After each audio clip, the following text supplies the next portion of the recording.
अस्सलाम वालेकुम, मैं हूं अलीना फ़ारूक शेख। आपको पता है कि एपेक्स कमेटी का इजलास होना है। मुल्क में जो अमन व अमान की सूरत हाल है और साथ ही साथ नेशनल एक्शन प्लान का दहशतगर्दी से मुतल्लिक जायज़ा भी लिया जाएगा और अमल दरामद किस हद तक हो रहा है इसके ऊपर भी बात होगी। वैसे तो इजलास रिपोर्टेड था कि आज होना है, लेकिन क्योंकि वज़ीर आज़म साहब से मुतल्लिक रिपोर्ट हो रहा है कि कुछ उनकी तबीयत नासाज है, तो अब कल की बात की जा रही है। बहरहाल इसमें जो आला तरीन क़यादत है मुल्क की, यानी सिविल और फ़ौजी क़यादत, वो शामिल होगी। वज़ीर आला जो हैं मुख्तलिफ़ सूबों के, चारों सूबों के, वो भी शामिल होंगे। ऐसे में अंसार अब्बासी साहब, एडिटर इन्वेस्टिगेशन द न्यूज़, उन्होंने अली अमीन गंडापुर जो कि खैबर पख्तूनख्वा के वज़ीर आला हैं, उनसे इंटरव्यू किया, उनसे बात की और इससे मुतल्लिक भी सवाल किया कि जब वो इस फोरम पर जाएंगे तो क्या वो जो पाकिस्तान तहरीक इंसाफ का सारा मामला चल रहा है उसको, मुद्दे को इस फोरम पर उठाएंगे। तो अली अमीन गंडापुर साहब ने कहा कि बिल्कुल जो इस्टेब्लिशमेंट ऑफ पाकिस्तान तहरीक इंसाफ और इमरान खान के दरमियान कशीदगी है, वो एपेक्स कमेटी के इजलास में इस मामले को भी उठाएंगे। एग्जैक्टली उन्होंने ये कहा कि वो सियासत पर बात नहीं करेंगे, लेकिन जब आप अमन आमा की सूरत हाल और नेशनल एक्शन प्लान पर बात करते हैं तो इमरान खान और PTI को दरपेश सूरत हाल पर बात तो होती है। ये भी कहा कि वो ये मसला ज़रूर उठाएंगे और उन्होंने ये भी बताया कि जो पिछला इजलास हुआ था उसके अंदर भी उन्होंने ये मसला उठाया था और इसके ऊपर बात की थी। फिर क्या रिस्पॉन्स आया था, इस पर भी अपने तजियाकारों की हम राय जानेंगे, बल्कि ख़बर भी जानने की कोशिश करेंगे। फिर ये भी कॉन्टेक्स्ट इसमें दिया जा रहा है कि जो 24 नवंबर को कॉल दी हुई है एहतजाज की पाकिस्तान तहरीक इंसाफ ने, उसके ऊपर क्या इम्प्लिकेशंस हो सकते हैं इस इजलास के, क्योंकि आपको पता है मुल्क में एक दहशतगर्दी की लहर है। बहुत से रवां साल के दौरान दहशतगर्दी के वाक़यात हुए हैं, जिसमें ख़ासकर बलूचिस्तान और खैबर पख्तूनख्वा उसमें एपिसेंटर रहा। ऐसे में नेशनल एक्शन प्लान के ऊपर गौर करना, एपेक्स कमेटी का इजलास होना, ये सब कुछ कैसे एडअप करेगा, और ख़ासकर अगर गंडापुर साहब इस फोरम के ऊपर ये मामला उठाते हैं तो इसकी अहमियत क्या हो सकती है। ये सब कुछ जानने के लिए हमारे साथ आज मौजूद हैं सुहेल वड़ाइच साहब, सलीम साफ़ी साहब, इरशाद भट्टी साहब और महमद सरफराज साहिबा भी हमारे साथ मौजूद हैं। इरशाद भट्टी साहब, आप सबसे पहले कहिएगा, अली अमीन गंडापुर साहब ये इस फोरम पर जो बात करना चाहते हैं, उनका एग्जैक्टली मकसद क्या है? ये एक तो हमें बिल्कुल on the face of it नज़र आ रहा है ना कि वो चाहते हैं कि जी हम इस्टेब्लिशमेंट से कुछ ना कुछ मीडिएट करें, लेकिन हकीकी मकसद आपके ख्याल में क्या है? और क्या ये एपेक्स कमेटी का फोरम दुरुस्त भी है? बैकफायर तो नहीं कर जाएगा उनका यहाँ पे ये मामला छेड़ना? मैडम शेख, आखिरी प्रोग्राम में आपसे मैंने बात करते हुए कहा था कि ये जो एक मुज़ाकराती कमेटी बनी है जिसमें असद कैसर हैं, अली मोहम्मद ख़ान हैं, सलमान अकरम राजा हैं, हलीम आदिल शेख हैं, शाह फरमान हैं, इसमें अली अमीन गंडापुर क्यों नहीं है? और अब और फिर जो फोकल पर्सन नामज़द हुए जिसमें बैरिस्टर गौर हैं, उमर अयूब हैं और सलमान अकरम राजा हैं, उसमें भी अली अमीन गंडापुर नहीं है। तो मैंने कहा कि क्यों नहीं, आपने पूछा एज़ यूजुअल, ज़ाहिर है मैं बोल रहा था तो आपने पूछना तो था ही, तो आपने पूछा कि क्यों नहीं है। तो मैंने कहा कि शायद कोई एक आध बंदा लेफ़्ट राइट हो जाए, कोई ब्रेक थ्रू हो जाए, तो और कोई बातचीत हो जाए। तो ये अली अमीन गंडापुर का आज आपने वो सुना, तो वो क्यों नहीं थे इसमें, तो इस पे बड़ी लंबी चौड़ी पाकिस्तान तहरीक इंसाफ में एक बहस हुई। और पहला ये हुआ कि बहसीत वज़ीर आला जब वो लीड करते हैं काफ़िले को, और जिसमें उन पर तनकीद होती है, सरकारी वसाइल का इस्तेमाल जो किया उस पर जो उन पर तनकीद हुई, इस वजह से वो नहीं है। KP में कुछ हो ना जाए, कोई एमरजेंसी ना लग जाए, अगर एक आध और उन्होंने इसी तरह, जिस तरह वो लाहौर गए, जिस तरह वो पिंडी आए, जिस तरह वो D चौक आए, तो KP में कुछ ना हो जाए, एमरजेंसी का निफाज ना हो जाए, गवर्नर राज ना लग जाए, इस वजह इस चीज़ को भी वो बचाना चाहते हैं। KP को वो नहीं चाहते कि कुछ ऐसा हो जाए। और मुखालफत थी पार्टी में, ये भी उनका एक था कि जिसमें हमाद अज़हर, मुराद सईद तो नहीं खैर बोले, लेकिन हमाद अज़हर और बाकी सारे बहुत तलखी हुई कि आप कहाँ से कहाँ चले जाते हैं। और फिर बैकडोर बातचीत के लिए रखा गया अली अमीन गंडापुर साहब को कि आप जो बैकडोर बातचीत है बहसीत वज़ीर आला वो ज़रूर करें। और उन्होंने ख़ुद भी दरख्वास्त की कि इमरान खान साहब से कहा जाए कि मुझे इस मरतबा मेन इधर सामने ना लाया जाए, और मैं बाकी जो पार्टी मेरी ड्यूटी लगाएगी वो मैं करूँगा। और सुना है कि उन्होंने ये दरख्वास्त की थी बुशरा बीबी से, और बुशरा बीबी साहबा ने फिर अपने चैनल से इमरान खान से सुना है कि बात करके तो उनको कहा कि ठीक है इनको किसी कमेटी में ना डालें। अच्छा। तो अली अमीन गंडापुर साहब अब इस सिर्फ काम के लिए हैं कि जब भी कोई अगर कोई बातचीत बैकडोर पे करनी पड़े तो वो करेंगे। और अली अमीन गंडापुर साहब ने वापस सवाल पे आए, इससे पहले भी जितने फोरम्स पे ये वो गए इधर आए इस्लामाबाद में तो उन्होंने बातचीत की बहसीयत वज़ीर आला, और इस इजलास में भी करेंगे। और मेरा ख्याल है कि ये दुरुस्त फोरम है और उनको बातचीत करनी चाहिए, क्योंकि बड़ा अहम फोरम है, सब के सब वहाँ मौजूद होंगे सारे स्टेक होल्डर्स। और अली अमीन गंडापुर जहाँ पाकिस्तान तहरीक इंसाफ के आजकल ओपनिंग बैट्समैन है, वहाँ वो वज़ीर आला खैबर पख्तूनख्वा भी हैं। और ये फोरम इस मरतबा बुलाया गया है दहशतगर्दी पर, और जहाँ दहशतगर्दी के मसाइल बहुत ज़्यादा हैं और नई लहर है, अल्लाह इस लहर को ख़त्म करे, वहाँ मईशत का चैलेंज भी है। और अच्छे इशारे सुना ज़रूर जा रहा है, लेकिन मईशत का चैलेंज भी है, और सियासी अदम इस्तेकाम किसी सूरत इन दोनों मईशत और दहशतगर्दी के लिए ख़तरनाक है। तो मेरा ख्याल है उनको बातचीत करनी चाहिए और अपने सारे जो हैं वो शो करने चाहिए। और अली अमीन गंडापुर या केपी से जो ख़बरें आ रही हैं वो ये भी आ रही हैं कि वो हो सकता है एपेक्स कमेटी में भी बात करें, और फिर 101 भी कुछ लोगों से वो इलादा भी बात करने के ख्वाह हैं, और उनको वो बातचीत करना चाहते हैं कि मसाइल क्या हैं और 24 नवंबर का क्या है और हमारे कंसर्न्स क्या हैं। और ये एक अभी कहना कबल अज़ वक्त है कि कोई इस बातचीत से कोई ब्रेक थ्रू हो या कोई बड़ी चीज़ निकले या कुछ 24 नवंबर का इhtजाज ना हो या कुछ हो, लेकिन वो बातचीत करेंगे। और उन्होंने नोट्स वगैरह बना लिए हैं और फीडबैक ले लिया है, सुना है कुछ पॉइंट्स वगैरह भी बनाए हैं, और वो उस एपेक्स कमेटी में भी बात करेंगे और फिर वो कोशिश करेंगे कि 101 भी बात करें। सोहेल साहब, आप कहिएगा सर, यही सवाल आपसे, डू और डाई की सूरत हाल, एहतजाज करने के लिए निकले हैं, दूसरी तरफ वज़ीर आला खैबर पख्तूनख्वा कहते हैं कि मैं एपेक्स कमेटी के फोरम से मामला उठाऊंगा, ये दोनों चीज़ें साथ बैठती हैं सर? मेरा ख्याल है कि बिल्कुल साथ बैठती हैं। वो पहले आपको पता है कोर कमांडर हाउस भी गए थे, उनके हैं राब्ते, और अच्छी बात है सियासी जमातों के राब्ते होने चाहिए। और जाहिर है वो एक एग्जेक्टिव पोस्ट में हैं चीफ मिनिस्टर की, तो उनको मौका भी मिलता है मिलिट्री के लोगों से भी मिलने का और पॉलिटिकल लीडरों से भी मिलने का, तो उनको अपने कंसर्न जाहिर करने चाहिए।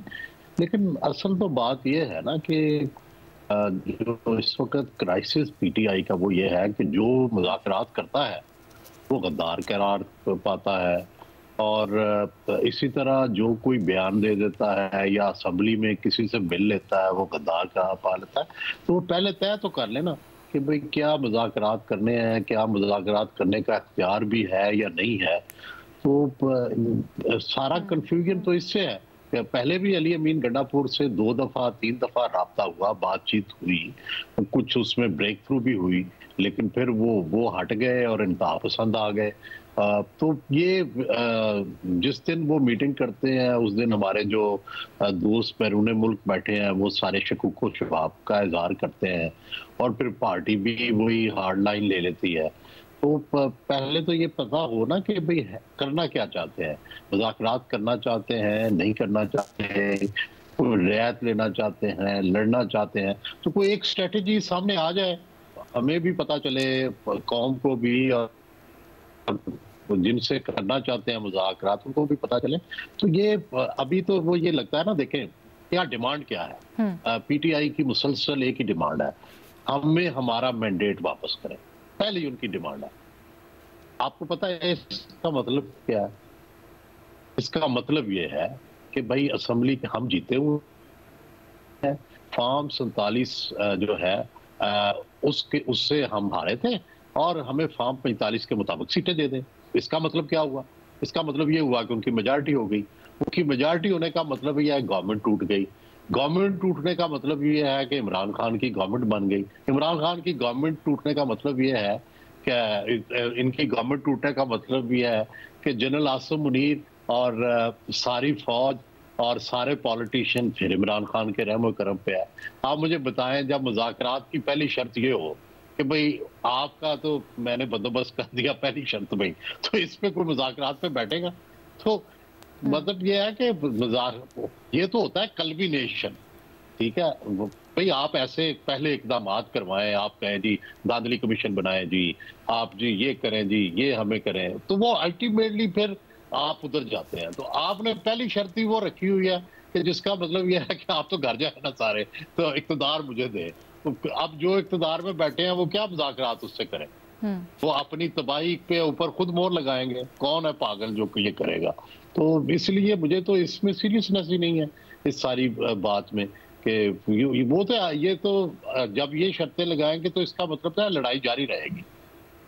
सलीम साफी साहब, आप इसका किस तरह से तज्जिया करेंगे? क्या आपको लगता है गंडापुर साहब जो बार बार पहले भी कोशिशें कर चुके हैं और आप कई दफ़ा ये कह चुके हैं कि कोई ऐसा फोरम होना चाहिए जिसके ऊपर तमाम स्टेक होल्डर्स मौजूद हों, यहाँ पर तमाम स्टेक होल्डर्स मौजूद होंगे, क्या कुछ ना कुछ गुंजाइश निकल सकती है या कितना इम्कान है इस चीज़ का?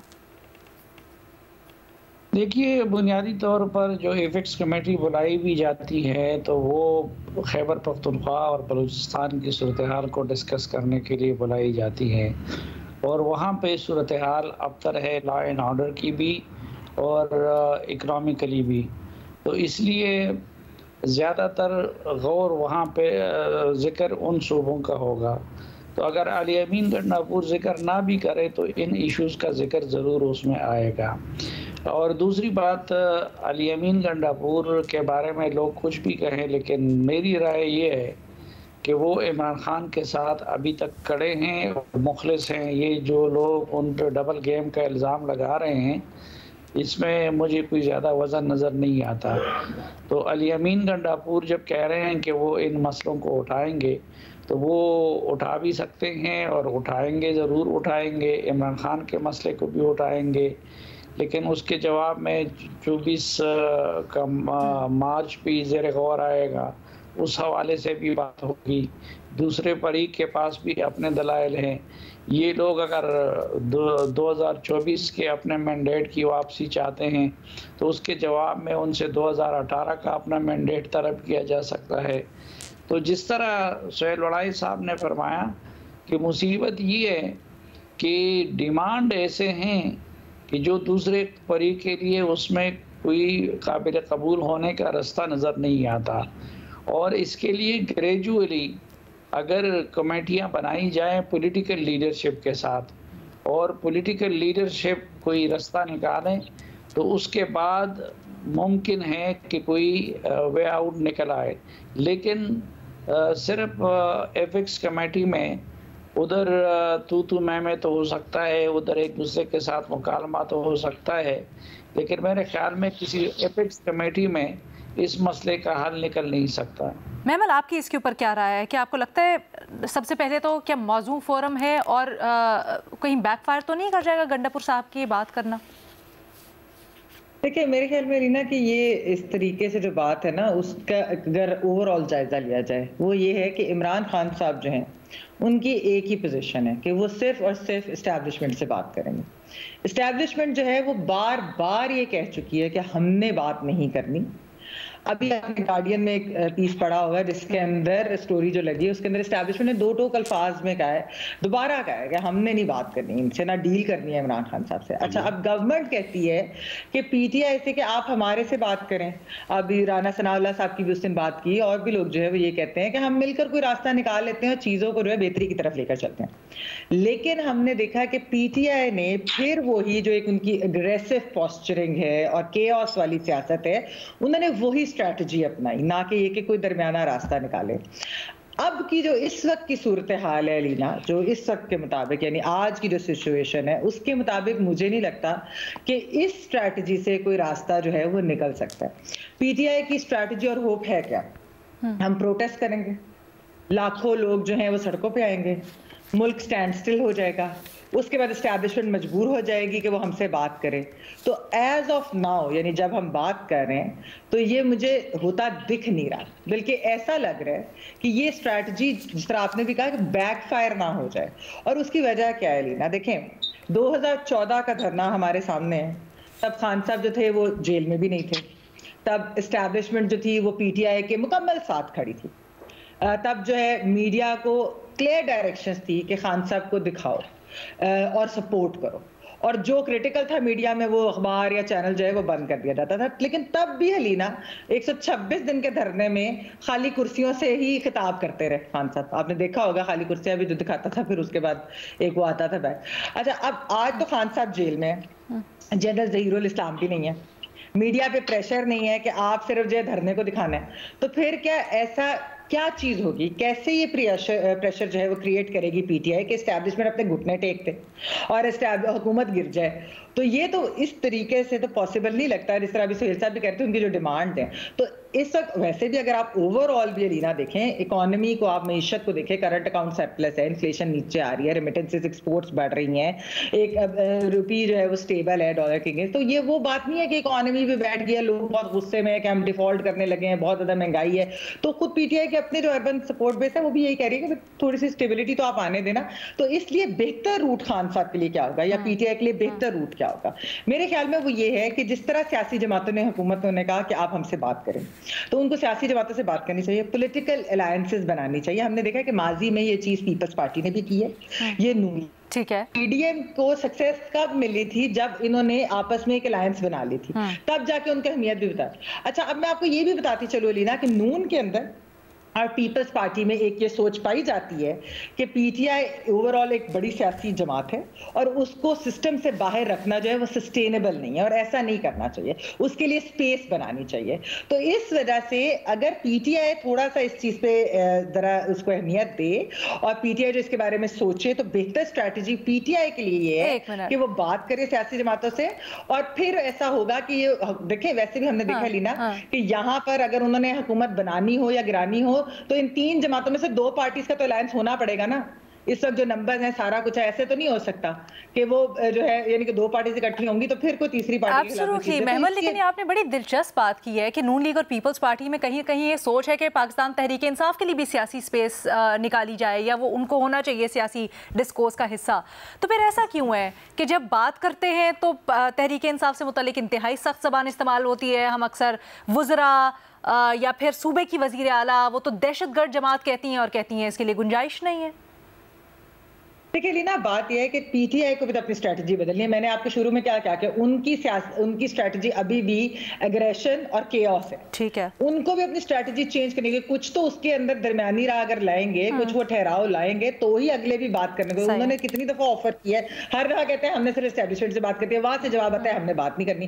तो ये पीटीआई अपनी स्ट्रैटेजी बदले और पॉलिटिकल जमातों के साथ बैठे, तो फिर वो जो है इसके ऊपर जब नेगोशिएटिंग टेबल पे आप बैठते हैं ना, फिर एक दूसरे के बारे में इस तरह के अल्फाज भी, इस तरीके से एग्रेशन या वो वाली चीज इस्तेमाल भी नहीं होती, फिर जरा बातचीत होती है, एक अच्छे धीमे माहौल के अंदर होती है। ठीक है, बातचीत की बात कर रहे हैं तो क्यों तहरीक इंसाफ तो बैठी भी थी, ये एक अपोजिशन अलायंस बनाया भी था, वो क्यों ना चल पाया? प्लस इस वक्त जो बातचीत की एस्टैब्लिशमेंट से बात हो रही है, इस बात करने की कितनी गुंजाइश है? एक छोटी सी ब्रेक, उसके बाद मजीद बात करते हैं। अली अमीन गंडापुर कहते हैं कि एपेक्स कमेटी के इजलास में वो पाकिस्तान तहरीक इंसाफ के ऊपर होने वाली सख्तियों, इमरान खान और दीगर जो बातें हैं पार्टी से मुतलिक, उसका जिक्र करेंगे। अब इसके ऊपर अपने तजियाकारों की हम राय जान रहे हैं। भट्टी साहब, आप कहिएगा, इससे पहले कि मैं ये जो एपेक्स कमेटी है इसके ऊपर स्पेसिफिकली जाऊँ, ये बताएँ क्या ये जो पूरी आपने बात की, इससे ये इशारा मिलता है या ये समझे हम कि गंडापुर साहब 24 नवंबर के एहतजाज के लिए कहीं ना कहीं कुछ समझते हैं कि नहीं होना चाहिए, उसके ऊपर सेकंड थॉट्स है उनको? नहीं मैडम शेख, सेकंड थॉट तो पाकिस्तान तहरीक इंसाफ में भी है, पूरी पाकिस्तान तहरीक इंसाफ में है। और पाकिस्तान लेकिन सर बड़े प्रो एहतजाज है ना गंडापुर साहब, उनकी तो हमने देखे ऐसा है कि उनका बड़ा जारे मिजाज हैं वो, और हर दफ़ा कहते हैं, उनका ही सबसे ज़्यादा वो जुमला मशहूर हो रहा है, कफन बांध के हम निकलेंगे। जी जी, लेकिन वो भी इमरान खान साहब ने उनकी ड्यूटी लगाई हुई थी, अब उनकी दूसरी ड्यूटी लग गई कि आप इस तरह करें और आप वो कर रहे हैं। और ज़ाहिर है वो एक ही सूबे है पाकिस्तान तहरीक इंसाफ के पास जिसके वो चीफ़ एग्जेक्टिव हैं, और वहाँ जो उनके साथ मसाइल हैं उस पर वो उनकी हार्ड लाइन है। अच्छा। लेकिन अब वो इस दूसरी तरफ भी हैं, मुज़ाकरात होने चाहिए। लेकिन अभी बात हो रही थी कितनी गुंजाइश है सर, कितनी गुंजाइश है कि उनकी बात सुनी जाए? क्या इस वक्त ऐसा माहौल भी है? क्योंकि हमने देखा हफ्ते के रोज वफाकी वजीर इत्तलात ने प्रेस कॉन्फ्रेंस की, उन्होंने 9 मई को दोबारा दोहराया और CCTVs भी लाके की। इससे मूड क्या जाहिर होता है? जी बिल्कुल ठीक कह रही हैं। इसी तरफ मैं आना चाह रहा था कि इस वक्त तो लग तो ऐसे रहा है कि शायद कोई ब्रेक थ्रू ना हो, शायद कोई ऐसा माहौल ना हो, लेकिन क्या जब ऐसा लग रहा हो, जब रास्ते बंद हों, तो कम से कम आप बातचीत होनी चाहिए या मुज़ाकरात नहीं होने चाहिए? होने चाहिए, ज़रूर बातचीत होनी चाहिए। 26वीं आईनी तरमीम ख़त्म कर दें, पाकिस्तान तहरीक इंसाफ का है मुतालबा, या चोरी शुदा मैंडेट वापस दे दें, या इमरान खान समेत गिरफ्तार लोगों की रिहाई कर दें। तीनों जो हैं ऐसे हैं कि जिसमें इस वक्त कोई भी उनका मुतालबा माने जाने वाला नहीं है। लेकिन बातचीत जब होगी तो अगर यही हो जाए कि कोई बातचीत जारी रखने का कोई हो और इज्तिजाज ये ना हो, तो ये भी बड़ी अहम बात है। कोई बातचीत शुरू हो जाए, ये भी बड़ी अहम बात है। तो अब मैडम शेख, लेकिन एक बात मुझे समझ नहीं आती कि हम पाकिस्तान तहरीक इंसाफ से क्या चाहते हैं। अभी महमल कह रही थी कि वो अपनी स्ट्रेटजी बदलें, अपनी हिकमत अमली बदलें। मसलन क्या बदलें? आपने नवाज शरीफ साहब एंड कंपनी, शहबाज शरीफ साहब and company, Asif Zardari and company, सारों को लाकर सारे इक़्तिदार में आ गए। इमरान खान नाहल हो गए, 200 मुकदमों में अंदर हैं और अभी उन पे मज़ीद मुकदमे बन रहे हैं। और आप उनको फितना कह रहे हैं, इंतशार कह रहे हैं। आप उनको अभी जो अता तारड़ साहब की दिखाई थी कि 9 मई के मुजरम हो, माफ़ी मांगो और सज़ाओं के लिए तैयार हो जाओ। और बगावत के मुकदमे की बातें हो रही हैं, पार्टी पर पाबंदी की बातें हो रही हैं, मुल्क दुश्मनी की बातें हो रही हैं। ये हुकूमत होती है, ऐसी हुकूमत होती है कि ये हुकूमत की लबो ले जाए। सुबह वो आग उगलना शुरू करते हैं, 3-4 वज़ीर रात गए तक आग उगलते हैं। अच्छा, अब हुकूमत के पास है क्या? दूसरी बात है कि एक तो ज़बान उनकी जो है वो सुभान अल्लाह, हुकूमत के पास है क्या देने के लिए? क्या चोरी शुदा मैंडेट दे देंगे हुकूमत से बात करें तो? नहीं देंगे। चलो ना दें भाई, तो धांधली के ट्रिब्यूनल्स जो हैं, धांधली तहकीकाती, उस पर ही कोई गारंटी दे दें कि वो आज़ादाना तौर पर धांधली की तहकीकात होंगी। मखसूस नशिस्तें जो उनकी हैं वही वापस कर दें कि ये गुड फेथ में आओ, हमारे साथ बात करो। एक तो धांधली की तहकीकात होंगी, दूसरी ये मखसूस नशिस्तें आपकी आप ले लें। मज़ीद सख्तियाँ नहीं होंगी पाकिस्तान तहरीक इंसाफ पर, मज़ीद मुकदमे नहीं बनेंगे। आज से हम अगले 1 महीना आपको लबो लहजा हम अपना बेहतर करेंगे, या सियासी स्पेस में आप आएँ वापस लें। ये जो खाली बातें होती हैं, 50 बंदे फायरिंग कर रहे हैं, 1 बंदा दरमियान में मुज़ाकरात कह रहा है, 40 बंदे ये कर रहे हैं, क्या करें वो? यानी उनके पास सियासी स्पेस नहीं है, उनके पास कार्नर मीटिंग तक की इजाजत नहीं है। जहां एग्जैक्टली मैं यही कह रही थी कि अगर आप पॉलिटिकल लीडरशिप के साथ बैठे तो ये गुंजाइश निकल सकती है कहीं ना कहीं। चले आप अपने इंतहाई अभी तो नहीं, मैं अभी आपको नहीं, आपने गालबन मेरी शायद उस वक्त लिख रही थी, सुनी नहीं बातें, तो मैं क्या कह रहा हूँ, क्या गुंजाइश निकलनी है? मसलन क्या कोई तो सर ऐसा नहीं, एक मिनट ना, आप मेरे पूरे सवाल ही नहीं सुना आपने। सिर्फ मेरी जी सर, मैं तो ये कह रही थी, चले अगर इंतहाई उसके ऊपर ना जाएं, आपके जो मैंडेट है उसकी वापसी हो या खान साहब की रिहाई, इतनी तो निकल सकती है गुंजाइश कि कम से कम पाकिस्तान तहरीक इंसाफ के ऊपर जो सख्तियां हैं वो थोड़ी सी कम हो जाए, इनको एहतजाज जल्द से जुलूस करने का मिल जाए इख्तियार। ऐसा भी नहीं हो सकता? देखिए मैडम शेख, 9 मई रियासत का मुकदमा है, 9 मई को साइड पे रख दें। इमरान खान ने अदालतों से रिहा होना है, इसको साइड पे रख दें। चोरी शुदा मैंडेट आप नहीं दे सकते और आपको घर जाना पड़ेगा, इसको भी साइड पे रख दें। लेकिन हुकूमत ने गुड फेथ में क्या किया है? मिसाल के तौर पर हुकूमत कहती है हमारे साथ मुज़ाकरात करें, तो क्या गुड फेथ में आप एक तरफ से उनको कहते हैं आप मुल्क दुश्मन हो, इंतशारी हो, मुल्क तोड़ने वाले हो, और दूसरी बात है उनकी मखसूस नशिस्तें भी आप लेना चाहते हो। उन पर मजीद सख्तियों में भी आपके पास कोई नहीं है कि मजीद सख्तियां ना हो, मजीद मुकदमे ना हो। लबो लहजे तक आप बेहतर नहीं कर पा रहे, या करना नहीं चाहते, या गुड फेथ में नहीं करना चाहते। सर, ये आपका अहम सवाल है, मैं चाहूंगी बाकी तज्जियाकारों की इसके ऊपर जरा वेन करवाएं। सलीम साफी साहब, ये लेकिन इससे पहले बता दीजिएगा कि तहरीक इंसाफ का पॉलिटिकल फोर्सेस के साथ एक अलायंस भी बना, लेकिन वो फिर चल नहीं पाया, मसला क्या हुआ? देखिए यही मसला है कि पीटीआई का रवैया वो पॉलिटिकल नहीं होता। अब चलो इधर तो हुकूमत की गलती है, लेकिन सवाल ये है कि जो अपोजिशन के उसके इत्तेहादी है वो एक ख़ास हद से ज़्यादा उनके साथ क्यों नहीं जा सके। इत्तेहाद सियासी तब होते हैं कि जब उसके लिए दोनों साइड को कुछ ना कुछ कंप्रोमाइज़ करने पड़ते हैं और कुछ ना कुछ डिलीवर करना पड़ता है दूसरी पार्टी को अपने रवायती सियासत के खिलाफ। तो यहाँ हुकूमत के साथ भी, अब भट्टी साहब बिल्कुल ठीक कह रहे हैं कि हुकूमत आखिर क्या दे रही है, लेकिन सवाल ये भी है कि पीटीआई का लहजा क्या है। एक वो है कि मांगना है, एक छीनना है। वो कहते हैं हम छीनेंगे, तो जब हम छीनेंगे की बात आप करेंगे तो दूसरा फरीक भी आपको उसी लहजे में जवाब देगा। तो बेहतर यही है कि अगर स्टेप बाय स्टेप चलें और कमेटियाँ बने तो सब चीज़ों के रास्ते निकल सकते हैं। आज अगर पीटीआई मौलाना फजल रहमान साहब के साथ बैठ सकती है तो मुस्लिम लीग नून के साथ भी बैठ सकती है। पीपल्स पार्टी और मुस्लिम लीग नून अगर इकट्ठे बैठ सकती है तो वो दोनों भी इकट्ठे बैठ सकती हैं।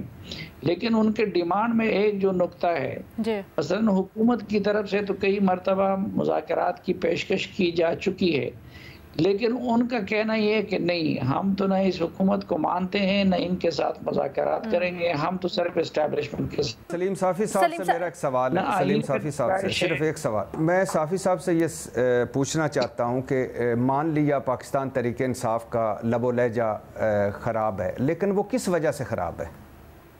हुकूमत जब होती है और आप हुकूमत में आपने आज़ाद अदलिया ख़त्म कर ली, मैंडेट पे कब्ज़ा कर लिया, तो कुछ ना कुछ तो ऑफ़र किया जाता है ना। सिर्फ अखबारी बयानात तो नहीं होते कि हमारे साथ बैठो, यानी कोई 2-3 होते कि हम ये करने के लिए तैयार हैं, आप ये करो। तो अच्छा, इतना तो होना चाहिए, इतना तो होना चाहिए। इसका एक please hold on to your thought Salim Safi sahab, मुझे एक ब्रेक की इजाज़त दीजिएगा। हमें बड़ी देर से एक ब्रेक लेनी है, ब्रेक लेते हैं, वापस आएंगे, फिर इस सवाल का जवाब जानेंगे। Welcome back. हम बात कर रहे हैं पाकिस्तान तहरीक इंसाफ के एहतजाज और फिर जो कशीदगी जारी है इस्टेब्लिशमेंट और पीटीआई की। अली अमीन गंडापुर साहब उसको एपेक्स कमेटी में उठाना चाहते हैं इसके ऊपर। सलीम साफ़ी साहब, ब्रेक पे जाने से पहले भट्टी साहब ने आपसे एक सवाल किया था, अगर मुख्तसरन आप उसका जवाब देना चाहें तो। मुज़ाकरात जब होते हैं तो हर फरीक अपना एक्सट्रीम डिमांड सामने रखता है। जब ओपन मुज़ाकरात हो, जब खुल के मुज़ाकरात हो, उसमें ये नहीं है कि जो चीज़ वो डिलीवर करना चाहती है वो पहले दिन ही मेज़ पे रखते हैं। बिल्कुल सही बात।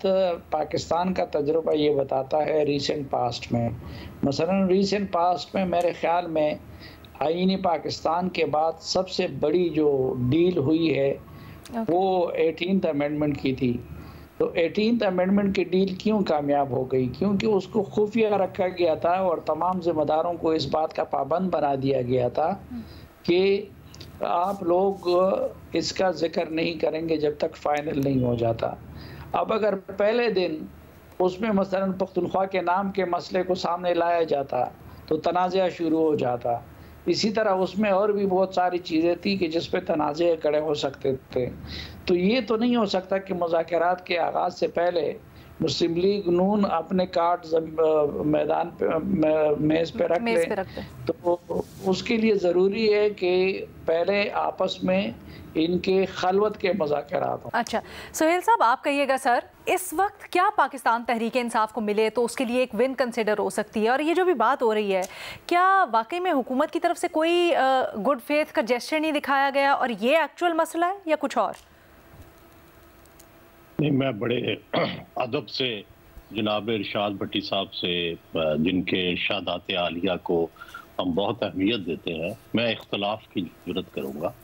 ये जो 26वीं आईनी तरमीम हुई है, मौलाना फजलुर रहमान के पास बार बार क्यों जाते थे सारे, और क्यों वो जितनी सारी चीज़ें थी वो ख़त्म हुई? तहरीक इंसाफ क्या उसके पीछे नहीं थी? क्या उनकी ये शराइत नहीं थी? तो ये बिलवास्ता मुज़ाकरात ही हो रहे थे ना, और बिलवास्ता मुज़ाकरात के ऐन मुताबिक मौलाना फजलुर रहमान ने हुकूमत से वो सब मनवा लिया जो पीटीआई चाहती थी, और पीटीआई आखिर में जो है वो पीछे फिर गई और मौलाना फजलुर रहमान ने जाके वोट दे दिया। और दूसरी तरफ ये देखें इनका एटीट्यूड के जो महमूद अशरफ जई साहब थे, जिनको उन्होंने खुद अपना लीडर बनाया, खुद उनको कहा कि आप जाके मुज़ाकरात करें। आज तक उन्हें ये मैंडेट नहीं मिला कि जाके आप इन नुकात पे बात कर लें। चुनांचे वो कल परसों मैंने खबर देखी है, सच्ची है या गलत है, वो मेरा ख्याल है अब कोई इतने एक्टिव भी नहीं रहे। तो आप ये भी तो देखें ना कि गवर्नमेंट ये चाहती थी कि वो तरमीम जो है मुतफिका पास हो जाए, इसलिए उन्होंने उनकी हर बात मानी। इतनी मुतनाज़िया चीजें थी वो निकालने की कोशिश की, और जाहिर है ये बिलवास्ता मुज़ाकरात ही हो रहे थे ना, कि एक दिन पीटीआई जाती थी, एक दिन नून वाले पीपल्स पार्टी वाले जाते थे। तो यही तरीका होता है, पहले बिलवास्ता बातचीत होती है। वो हो गई थी, आखिर में जो है पीटीआई पीछे हट गई, और जो मुज़ाकरात करवाने वाले थे, जिन पे इन्हें बड़ा एतमाद था मौलाना फजलुर रहमान पे, उन्होंने जाके वोट दे दिया। तो ये लास्ट एपिसोड है, इस पे तो गौर फरमाएं। अच्छा, दूसरी मैं एक और बात करना चाहता हूँ सारी की, कौमी इत्तेहाद और पीपल्स पार्टी के जो मुज़ाकरात थे ना, वो मुतहारफ फरीकों के सबसे बड़े मुज़ाकरात थे, कि शहरों में आग लगी हुई थी और उधर मुज़ाकरात हो रहे थे। बड़ी दिलचस्प बात है कि अगर आप उस वक्त के कौमी इत्तेहाद की आपस की जो अंदरूनी मीटिंग्स हैं, उसमें ये बहस थी कि क्या जुल्फकार अली भुट्टो को जो अगला इलेक्शन होगा उसमें वो वजीर आजम के तौर पे रहेंगे या नहीं रहेंगे। और बिल आखिर जो डॉब्स थी जो कौमी इत्तेहाद की, उन्होंने ये फैसला किया कि इनको रखें प्राइम मिनिस्टर, तो ये ताकि मुज़ाकरात चले। तो अगर आप पहले दिन ही ये तय कर दें कि भाई आपका तो हम चाहते हैं खात्मा, तो बाकी फिर आए जरा मुज़ाकरात कर लें, तो ये कौन से मुज़ाकरात होते हैं?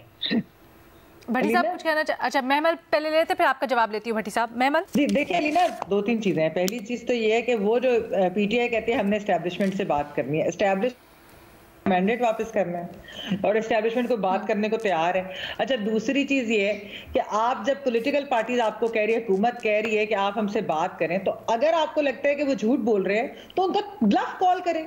आप कहें ठीक है जी हम बैठने को तैयार हैं, आ जाए बैठते हैं, देखते हैं क्या निकलता है। नहीं वो आगे से कोई चीज मीनिंगफुल निकलेगी तो फिर सामने आ जाएगा सबके।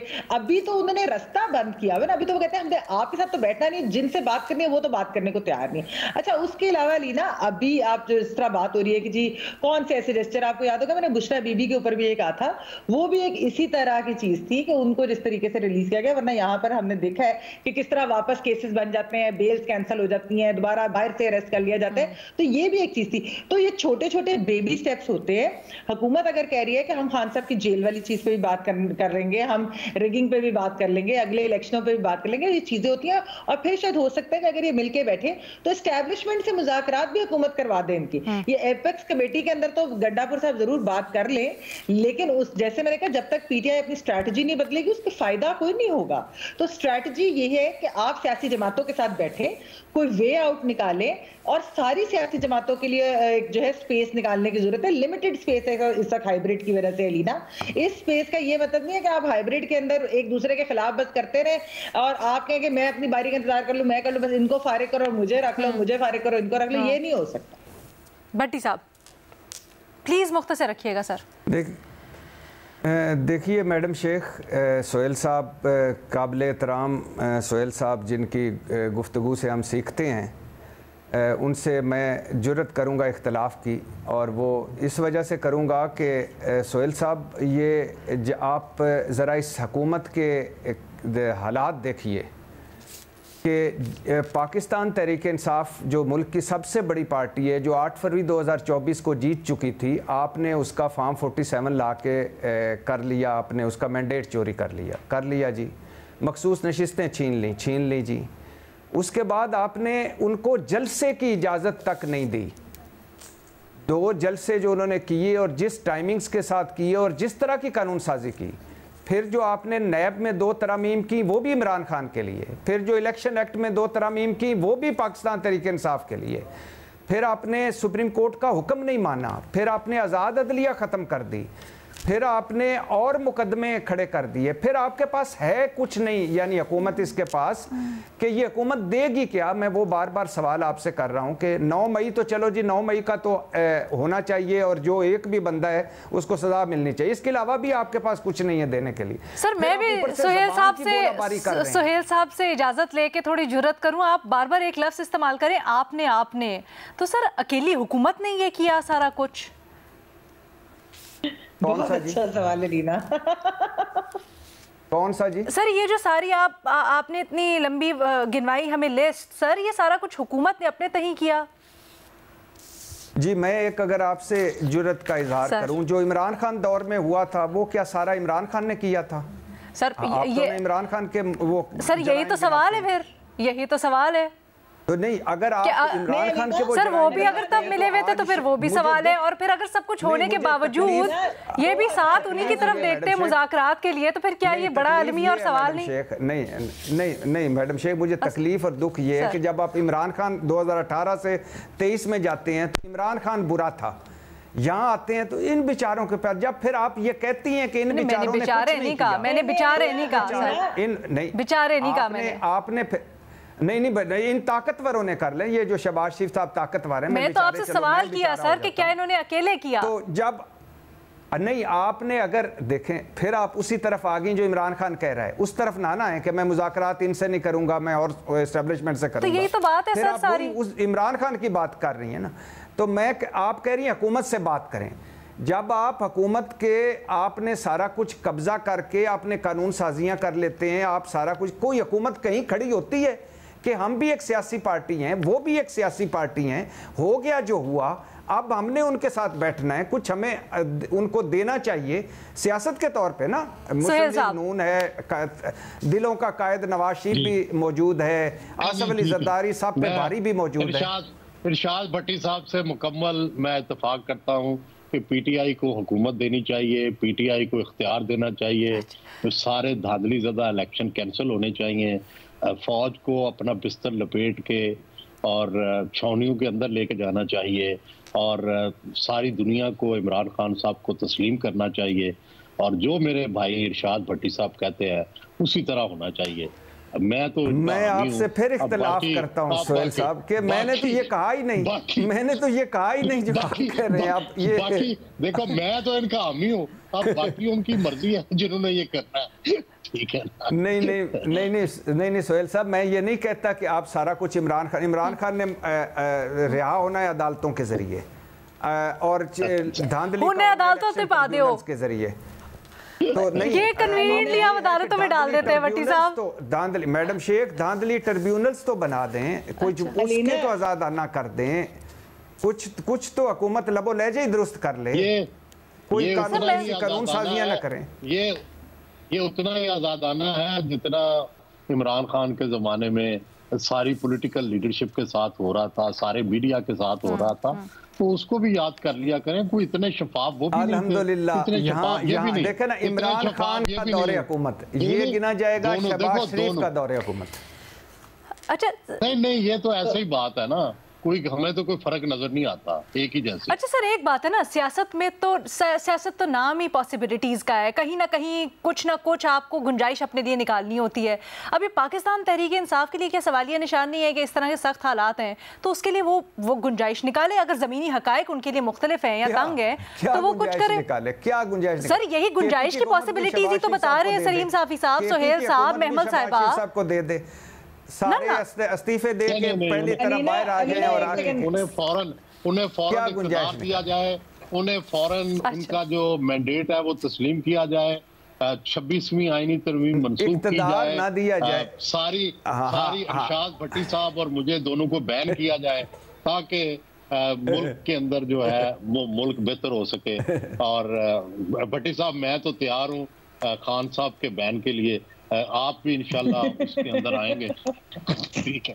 मैं नहीं सोचा मेहमल भी कर रहे होंगे पूरा रिपोर्ट कार्ड मेहमल। अरे ना देखिए, पहली चीज ये है कि भट्टी साहब ने कहा कि 2018 का खाली इमरान खान पे आता था, नहीं 2018 का जब आरटीएस बैठा था तो एस्टेब्लिशमेंट का नाम लिया जाता था, जनरल बाजवा, जनरल फैज का नाम लिया जाता था, ऐसा नहीं था। आज जो है जरा जो है सोहेल साहब ने तो वो बातें कर दी, भट्टी साहब तो उसको ओन नहीं करना चाह रहे, वो खाली गवर्नमेंट के ऊपर आ रहे हैं। अच्छा दूसरी चीज अलीना, ये जो बात करते हैं कि इस हुकूमत के पास क्या ताकत है, बात मुझे आप ये बताएं कि पीडीएम जब बनी थी, पीडीएम के हालात क्या थे? बहुत बुरे हालात थे उस वक्त उनके, लेकिन उन्होंने एक अलायंस बनाई और फिर उसके बाद उन्होंने एक सियासी हल निकाला वोट ऑफ नो कॉन्फिडेंस का।